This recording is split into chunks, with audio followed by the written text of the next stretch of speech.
और मुझे पूरा भरोसा है सामवेद के गायक महामंडलेश्वर विष्णु देवानंद गिरी के अनुग्रह, उसने जो थोड़ा गाया है, ऋचाओं का जो गान किया, तो बाबा आपके यहाँ कभी कभी करेंगे, हुआ तो हुआ, वरना जो आप इतना आशीर्वाद आपो છો કે બાપુ આટલા વર્ષો સુધી આમ નામ તો લાગી ગઈ લોટરી આપણી। प्रयाग में आशीर्वाद मिले, वो भी साधु संतों के और हृदय से, तो फिर होना ही है।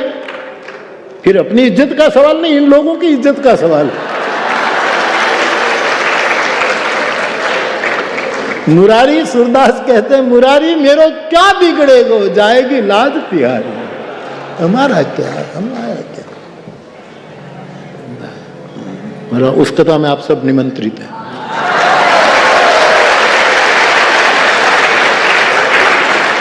और स्थान बाबा जहां कहेंगे वहां करेंगे, जहां बाबा कहेंगे वहां, बद्रीनाथ, ऋषिकेश, कहीं भी जहां कहेंगे, तो जहां योग होगा, और हो तो हो, न हो तो नहीं रमता।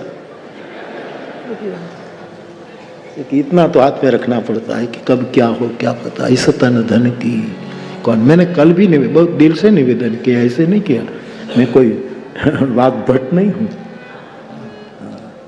कि मैं बोल दूं। मैं सही में कह रहा हूं, आपको खुशी होनी चाहिए कि मेरी उम्र में आज तक नहीं रहता, ये मुझे चौपाइयाँ जिला रही,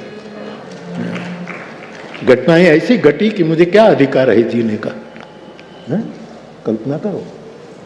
लेकिन जिए जा रहा हूं, ये चौपाई, ये संतों के आशीर्वाद, गुरु का अनुग्रह, जिए जा रहे हैं, आनंद कर रहे हैं, मौज कर रहे हैं।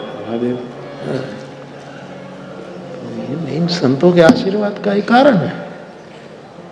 बाकी एमे तक पास होई उत्तम अभ्यास होई खास होई सूजन, सपूत खानदान कान कर्नल कप्तान होई, जत्रल जुवान होई, फौज की कमान होई, तोरण तूफान का ऐसे इजनेर होई, मापगिरी मेरू होई, पिंगल बचाव अंत बने नहीं प्राण का, नाथ सकल जग काल कल। अब जहां कहेंगे, अब तुम्हारे हवाले वतन साथियों, आइएगा सर, एडवांस में आमंत्रण, અને બધા પોતપોતાના ઉતારા નક્કી કરીને આવજો। हमारा बाबा तो करेगा ही, फिर भी जब हो जब। ये तो यहाँ व्यासपीठ का मनोरथ है। कुछ कथाएं मेरे मनोरथ की होती है, कुछ कथाएं आपके मनोरथ की होती है। मानस सामवेद, ओहो, मुझे आज से इतना रोमहर्षण हो रहा है।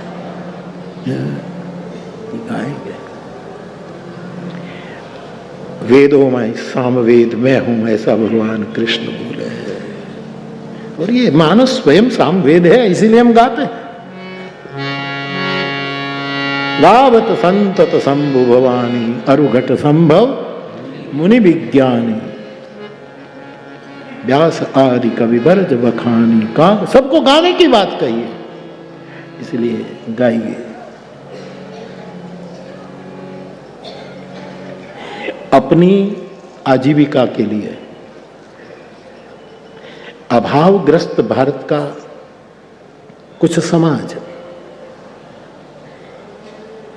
भारत छोड़कर गयाना गए, मॉरिशस गए, ऐसी कंट्री में जिसका मैं साक्षी हूं, थोड़ा वहां गया हूं।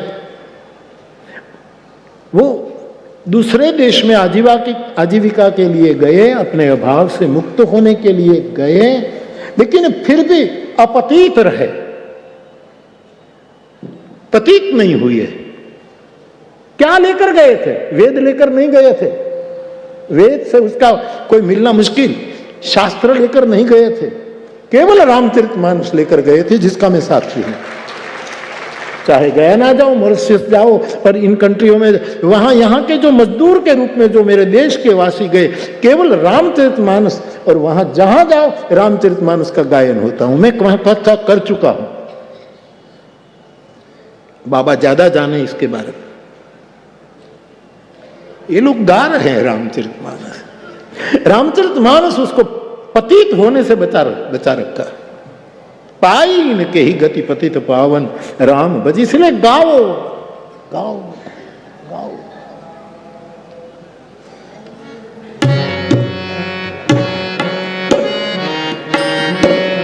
बराबर बेटा।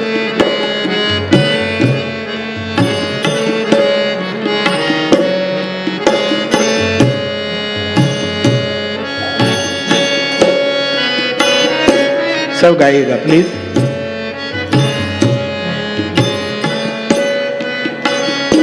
आप जो ना एक चौपाई में गवाऊं और आप गाओ न, तो एक एक चौपाई में गाने से आप एक एक गाय का दान कर रहे हैं। गाना गोदान है। चौपाई क्या है? काम दुर्गा रामचरितमानस के 4 आंचल है, उसको दोहना है। ये तो इसीलिए गाय की मांग करते हैं। मेरी रति अनुदिन, वहां रति यानी प्रतिक्षण वर्धमान प्रेम का एक स्वरूप, अनुदिन बढ़ अनुग्रह। तो प्रयाग को भय विघ्न नहीं डाल सकता। प्रयाग के स्वभाव में भय विघ्न नहीं कर सकता। और जिसके जीवन में कोई भय न हो, वो संगम की रचना कर सकता है। वहां संगम की धाराओं को जाना पड़ता है, वहां सबको मिलकर रहना पड़ता है। जिसके जीवन में कोई भय नहीं, भयभीत आदमी संगम नहीं कर सकता। और न विग्रह है न निग्रह, न किसी को बांधता है, मुक्ति देता है प्रयाग। इसलिए भरत जी प्रयाग में अनुग्रह की बात कर रहे। अनुदीन बढ़ऊ अनुग्रह तोरे, तो भाई नहीं है। स्वयं प्रयागराज को अपनी जीवन यात्रा में कोई रति की आसक्ति का भय नहीं। उसकी रति, ये तो भंडार है जो भरत जी को देते हैं, रति प्रदान कर रहा है ये प्रयागराज, तो ये रति दाता है।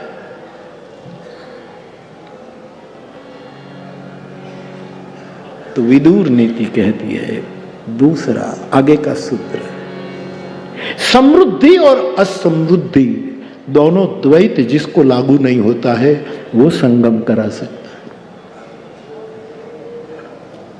कभी गंगा यमुना और सरस्वती के प्रवाह में बहुत समृद्धि होगी, बहुत पानी रहता होगा। कभी हो सकता है सूख जाए, थोड़ा पानी कम हो जाए। इसी अर्थ में जिसको समृद्धि और असमृद्धि, जिसके स्वभाव में कोई बाधा न डाल सके, ऐसा प्रयाग पुरुष संगम कर सकते। मुझे प्रयाग पुरुष शब्द अच्छा लग रहा है। प्रयाग पुरुष जिसमें तीनों धाराएं हो। मुझे कल 1-2 चिट्ठी मिली, उसमें पूछा कि बापू आप प्रयाग और प्रयोग की बात करते हैं और कुछ कहेंगे? हाँ, प्रयोग हो, प्रयाग भी हो और प्रयुग हो। प्रयुग मानी प्रत्येक युग में ऐसा हो रहा है। प्रत्येक युग में, जो सनातन की व्याख्या है।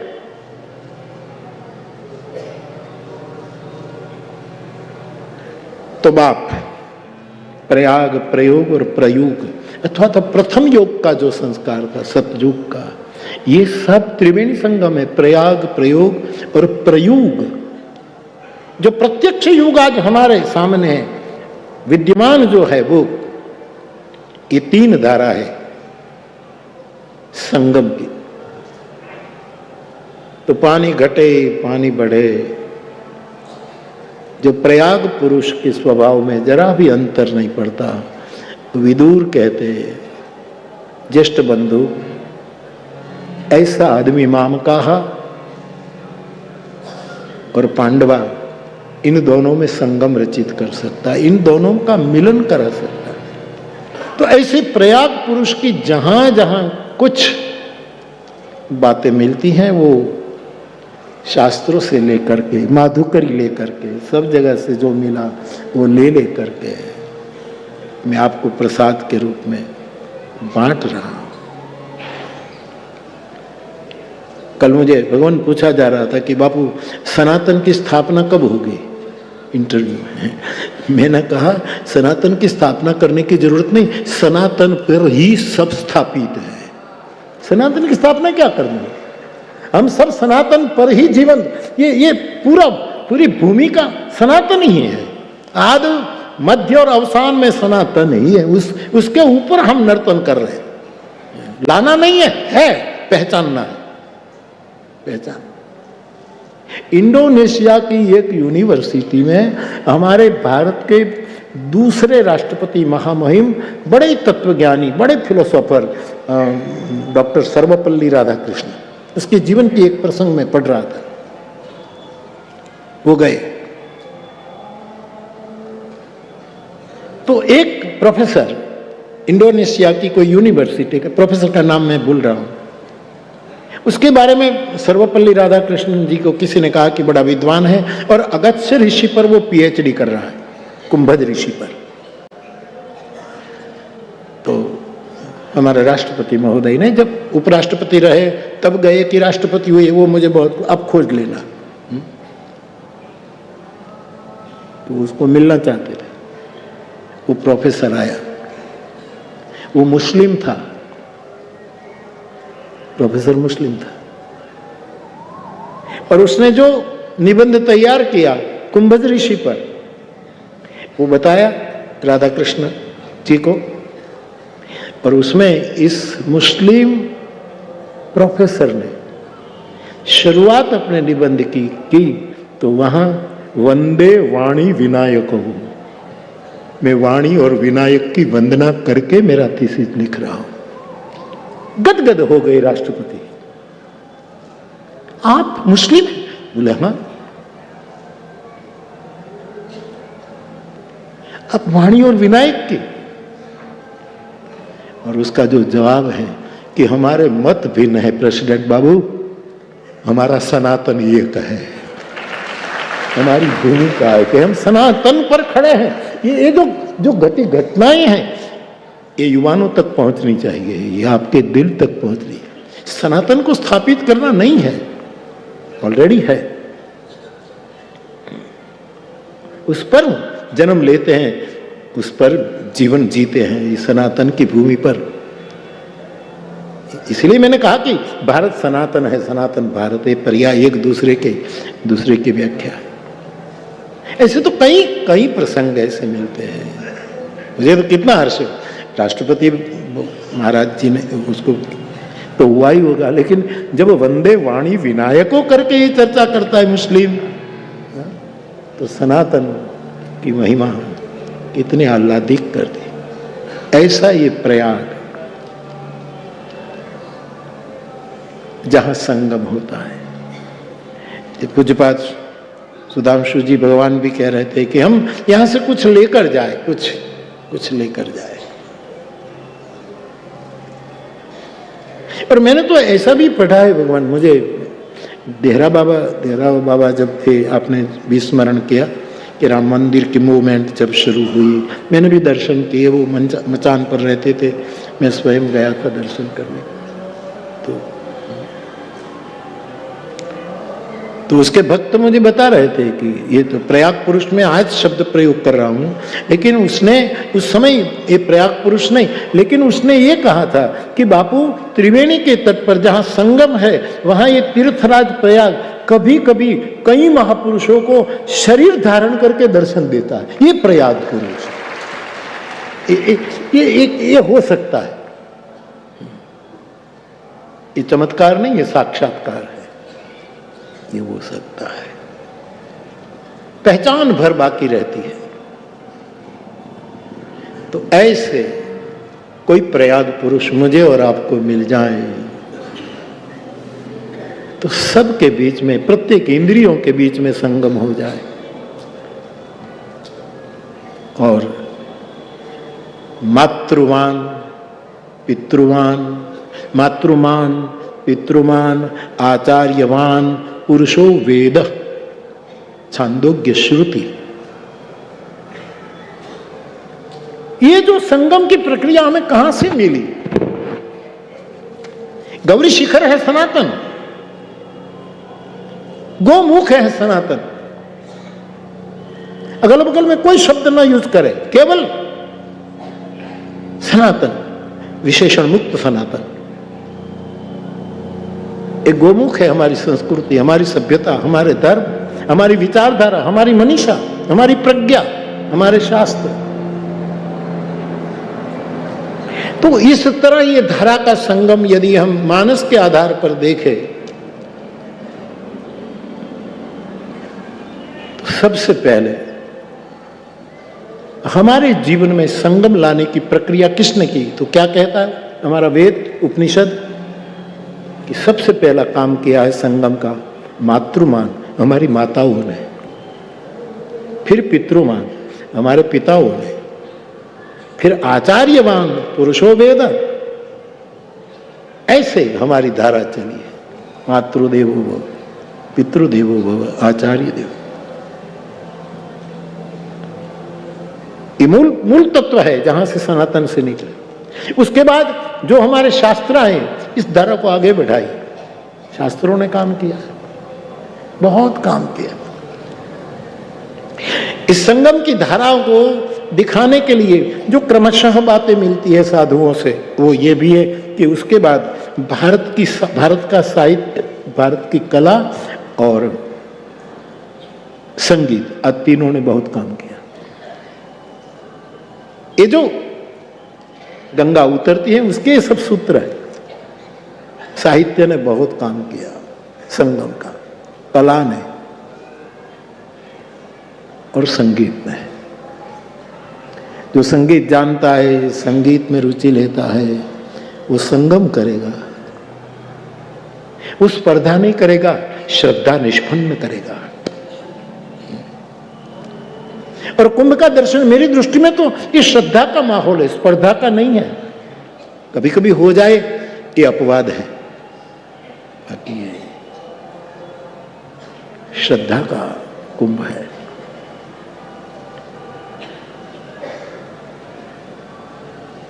संगीत, साहित्य और कला, जिसको मुझे विदेश के लोगों का बहुत अनुभव नहीं, लेकिन महापुरुषों को कभी कभी सुनने, इन तीन बातों को जो संगम करते हैं उसको विदेशी लोग फाइन आर्ट कहते हैं। फाइन आर्ट, इसमें संगीत, साहित्य और कला, तीनों का एक शब्द इन लोगों ने खोजा है, भगवान बराबर फाइन आर्ट। और आपकी भाषा में बोलूं ना तो फाइन आर्ट ही हमें रिफाइन करती है। ये आपसे सीखते हैं, जैसे शब्द क्रीड़ा करते, जैसे शब्द नर्तन करते, जो हमें बार बार रिफाइन करते हैं, हमें विशुद्ध करते हैं। तो इन तीन वस्तुओं ने भी संगम करने में वेदों से लेकर मातृदेवो भव और इन सूत्रों से लेकर हमारी कलाओं ने भी, हमारे ग्रंथों ने बहुत काम किया इस सनातन के गोमुख से निकल करके। और मुझे कहने दो, उसके बाद भजन कीर्तन ने भी बहुत काम किया, संगम का काम। संत वाणी ने बहुत काम किया, वेद वाणी ने किया, लोक वाणी ने किया, ऋषि वाणियों ने अवश्य किया, लेकिन संत वाणी ने भी बहुत किया।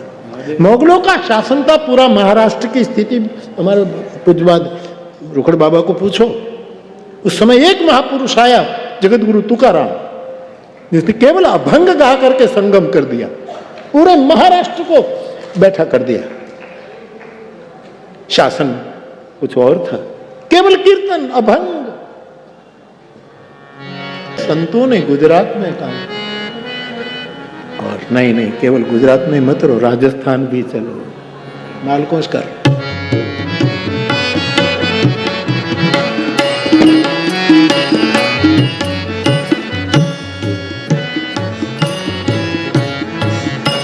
लोग कहे मीरा भाई बावरी, लोग कहे मीरा भाई बावरी, सास कहे कुल नासी रे, नास कहे कुल नासी रे,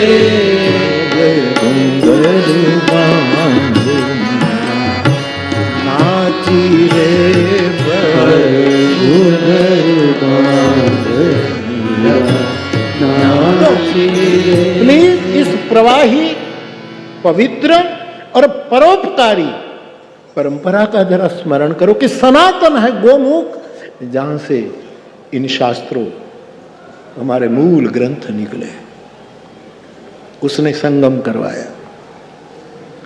उनमें आते आते आते जो मैंने अभी कहा कि मॉरिशस आदि कंट्री में वेद नहीं गए, रामचरितमानस गया, इसने संगम का काम किया। एक दो कितने विद्वान जिसको तुलसी अवार्ड से, हमें अरुण जी को मॉरिशस के तुलसी अवार्ड से सम्मानित किया। बहुत अच्छी किताब है रामचरितमानस पर आपने प्रकट की। तो इन धर्म ग्रंथों ने संगम का काम किया और साहित्य, संगीत और कला तीनों ने बहुत काम।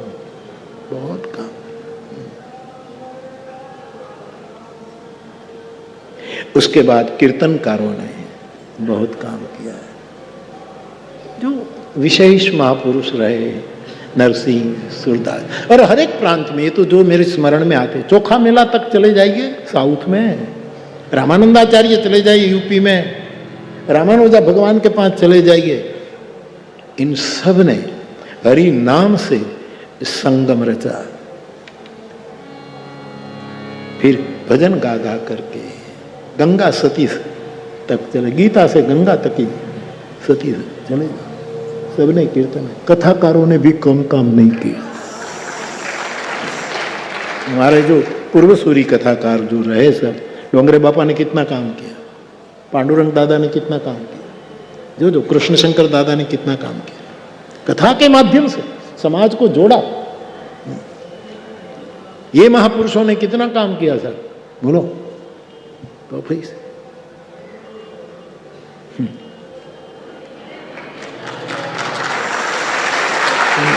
आप क्यों ताली बजाते हैं? ऐसा कुछ मैं बोला नहीं, ऐसी कोई मैंने कुछ नहीं कहा। व्यासों ने काम किया, कीर्तनकारों ने काम किया, हमारा धार्मिक बापा पंड्या ने काम किया, माण भट्टों ने काम किया, प्रेमानंदी परंपरा ने काम किया। व्यासपीठों ने कोई कम काम नहीं किया है साहब। और जिसमें 100% जिस व्यासपीठ पर प्रसाद उतरता है उसको प्रहार सहन करने की तैयारी रखनी पड़ती है। ये नियम है, ये प्रकृति का नियम है, याद रखना। मुझे हमारे अभी मुझे कहकर गए पूज्यपाद सुधांशु महाराज, बापू काम पड़े तो पूरी फौज तैयार। लेकिन मुझे क्या, जरूर आपने मुझे फोन किया था जब ये चलती है वायु, नहा रहा है इश्क न दुनिया थकी है, दिया जल रहा है हवा भी चल रही है साहब। ये सब चलता रहता।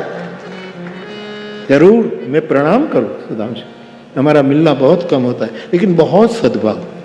पिंकी कहाँ?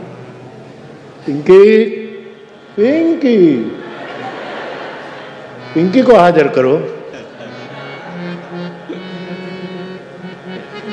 रामायण में पाठ करते हो। पिंकी, अपने वादा किया है सुधांशु जी के आश्रम में दिल्ली में जाने का, हाँ तो मुझे याद दिलाना बेटा, कभी जाए। मैंने वचन दिया है कि मैं कभी आऊंगा। बाप, एक मुझे हटा दीजिए प्लीज प्लीज प्लीज।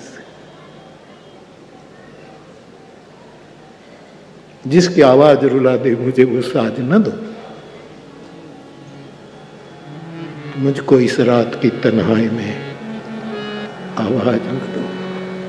लेकिन इतना जरूर कहूंगा, चारों दिशाओं से जिस पर प्रसाद उतरता हो गुरु की कृपा से, उसको प्रहार के लिए, एक प्रसाद ही प्रहार के लिए हमें तैयार करता है।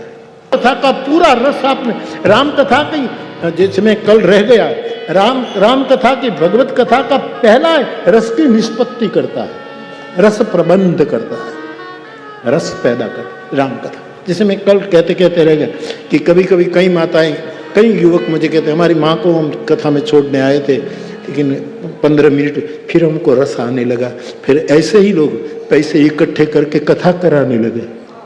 रस निष्पत्ति ये टीनिया मुझे कल कहता था कि बापू पहली बार मैं तुम्हारे पास आया उछीना पैसा लेकर आया था। ये टीना बोल रहा मेरे पास पैसे नहीं थे, उधार पैसा लेकर। और कितने कितने सालों का ये यात्रा है, कोई लंबी यात्रा नहीं। हम आए थे तो उधार पैसे लेकर आए। रस जगा रस जगा रस जगा रस जगा कथा करवाता जा रहा है। और इतनी इतनी इतनी कुशलता से बात करता। ये टीनिया है, टीनिया लेकिन बहुत बढ़िया है। पहले दिन हमने कहा कि टीना तू कुछ बोलेगा अवकार वाला, तो क्या नहीं। तो मुझे 2 दिन पहले क्या कहे, अब नासिक की कुंभ कथा आएगी ना, अथवा तुझे इसमें मैं जरूर बोलूँ। इसका पक्का कर लिया उसने, पक्का कर लिया। और इससे पहले तो कौंजली की कथा आ जाएगी, मानस जीवनदास नागर में तो करनी है। तो इतना भाव कौशल्य से, बुद्धि कौशल्य से नहीं, भाव कौशल्य। मेरे हमारे पूज्यपाद आचार्य महामंडलेश्वर कल दर्शन करने में गया। ओहो, वैराग्य का वैभव देखो, वीरति वैभव। फिर भी दृष्टा बनकर घूमते रहते। मुझे कहे बाबू उज्जैन की कथा, इस बार तो मैं व्यवहार कुशल नहीं, आपको समय पर निमंत्रण नहीं दे सका। कथा सुतवा बाबा को मिल गई परमार्थ निकेतन के स्थान, लेकिन उज्जैन की कथा मैंने कहा दी। आप कहाँ से धंधो क्या से सर, अया लेना बैंक तो है ही नहीं, देना बैंक ही है। दो दो दो हमने दे दी। 27 में है, 27 या 28 नहीं, 27 28 28 ना 28। मैंने अंग्रेजी में कौन એટલે સમજ પડે, મને इंग्लिश में कौन। अच्छा, लेकिन 27 में नासिक का कुंभ है। इसमें टीना प्रवचन करेगा, अवकार प्रवचन टीना करेगा, ये सब बोला है।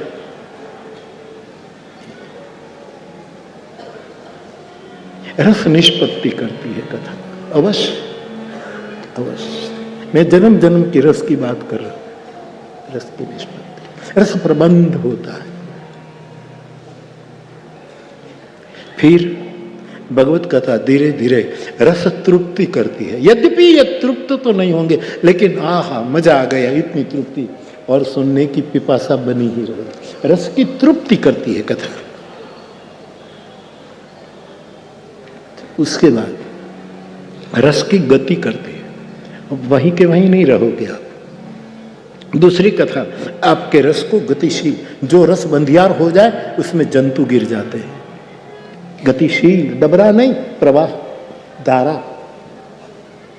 तीसरा स्थान है भगवान की कथा हमारे रस को गतिशील करे। ये रस हमारे पास ही नहीं रहे, अरसिक के पास भी जाए कि भाई सुन जरा, एक गीता का श्लोक सुन, ये सुन, ये सुन। गतिशील रस को प्रवाहमान करता। एक तीसरा स्टेप है, चौथा स्टेप है जो इतने सालों से गा रहा हूं तो जो लगता, चौथा पड़ाव है भगवत कथा के, वो है रस निमज्जन। रस में डुबकी लग जाती है, देश काल और खुद तीनों भूल जाए। मैं कौन वो भूल जाए, कहाँ बैठा हूं वो भूल जाए, कौन समय, देश काल और पात्र तीनों विस्मृत हो जाए, उसको कहते हैं रस निमज्जन। रस में डूब जाना, सराबोर हो जाना। ये कथा का चौथा पड़ाव। और मुझे कहना दो तलगा जड़ा को, रस का 5वां पड़ाव है रसो वैसा। तू ही कथा है, कथा ही तू है, तू ही रस है, तू ही सब कुछ। रसो ऐसे कथा का ऐसे पड़ाव भी है। तो कथाओं ने भी संगम का बहुत काम किया है, बहुत काम किया। शिव की कथा कही, राम की कही, देवी की कही, हमारे जितनी जितनी व्यासपीठ आज वर्तमान है, पूर्व सूर्यों की महिमा वर्तमान भी जो है, और जो होंगे आएंगे, ये प्रवाह चलता रहेगा। ये संगम का कार्य कीर्तनकारों ने भी किया और कथाकारों ने भी बहुत मात्रा में किया, बहुत मात्रा। हमारे कृष्ण शंकर दादा तपस्वी ऋषि तो भागवत की, जिन्होंने भागवत की इतनी टीकाएं एकत्रित करके एक बृहद ग्रंथ दे दिया जगत को। कोई महापुरुष उस समय के या तो कभी भी कोई भी महापुरुष बाबा आते तो व्यासपीठ से नीचे उतर करके दंडवत करते थे। असंगम था, ये उनका स्वभाव था, संगम। और मेरा तो इतना सद्भाग्य कि मैं जब भी गया तो मुझे नीचे बैठने न दे और कह के आधी व्यासपीठ मुझे दे देते थे। आधी में कृष्ण शंकर दादा बैठे, आधी में बैठे, अर्ध सिंहासन आसन देही। इन लोगों ने जो मिलन किया है, इन लोगों ने, तो कथाकारों का भी बहुत योगदान है। सभी जो कोई भी शास्त्र लेकर बातें करते हैं, सभी को मैं स्वागत करता हूं, लेकिन ये धंधा न बने, धर्म हो जाए, इतना ध्यान रखें। बहुत मोटिवेशनल वक्ताएं धर्म ग्रंथों पर बहुत सुंदर बोलते हैं। सबका स्वागत है, सबका स्वागत है, सबका सम्मान होना चाहिए, सबको खूब मिलना चाहिए, लेकिन इसमें चार्ज ना हो, रिचार्ज हो। ये मुनि जी के शब्द है सर। कथा तो हम रिचार्ज होने के लिए करते हैं, कोई चार्ज के लिए थोड़े करते हैं। और तुम चार्ज मुझे देना चाहो तो तुम क्या खाक दे पाओगे? तुम दे क्या सकते हो? इंद्र ने कथा ना आपू, टीनिया ने आपू। इंद्र जो मारी पास कथा मांगे तो हमको आवते जन्म राखशु आपने, तू थोड़ो सुधरी जा, पछी आपने संगम कर। तू छली है, मलिन है, तुझे किसी पर भरोसा नहीं, तेरे अवगुण का लिस्ट है। बुधाबेन तो कथा अपने भावनगर में आपी है, हाथ